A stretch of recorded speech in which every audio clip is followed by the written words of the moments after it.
নগৰ বিভাগৰ এখন ৰাস্তা যিটো ফুটকিবাড়ীৰ পৰা আপোনাৰ চিমলাবাৰীলৈকে যায়, যিখনি কাম PMJ অধীনত 2013 সম্পূৰ্ণ হৈছিল। এইখিনি যোৱা 2-3 বছৰ বানত কিছুমান জাগা ঠাইত ছিঙি গৈছে আৰু ছাইড বামবিলাক অৱস্থা বেয়া হৈছিল। এইখিনি ভাল কৰিবৰ কাৰণে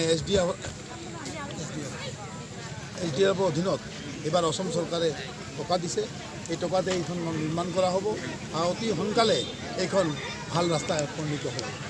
সবতকৈ ভাল লাগিছে যে এইখিনি ৰাস্তা দি বহুত মানুহ কোকৰাঝাৰ যায়। সন্মুখৰ ৰাস্তাখিনি দেখিছে আপুনি কিমান দুৰৱস্থা। ইমান দিন আমি কৰিব পৰা নাই, তাৰ কাৰণটো মই মোৰ ভাষণত ক'লোৱে যে যেহেতু এইখন কোকৰাঝাৰ গড় ৰপ্তানি বিভাগৰ অন্তৰ্গত আছিল, এইবেলি আমাৰ চৰকাৰ অহাৰ পিছত এটা খুব ভাল কাম কৰিলে।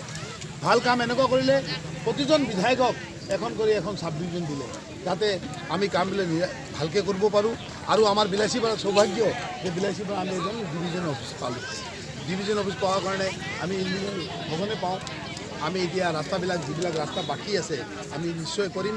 আৰু এইখিনি ৰাস্তা আপোনালোকে দেখিছে খুব বেয়া পথ, এইখিনি পথ অতি সোনকালে মেৰামত কৰা হ'ব। তাৰ কাৰণে SOBDৰ পৰা পইচা দিয়া হৈছে।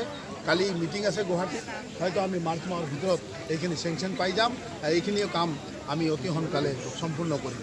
এইখিনি হ'লে কোকৰাঝাৰ যাবৰ কাৰণে মানুহৰ কষ্ট নহ'ব।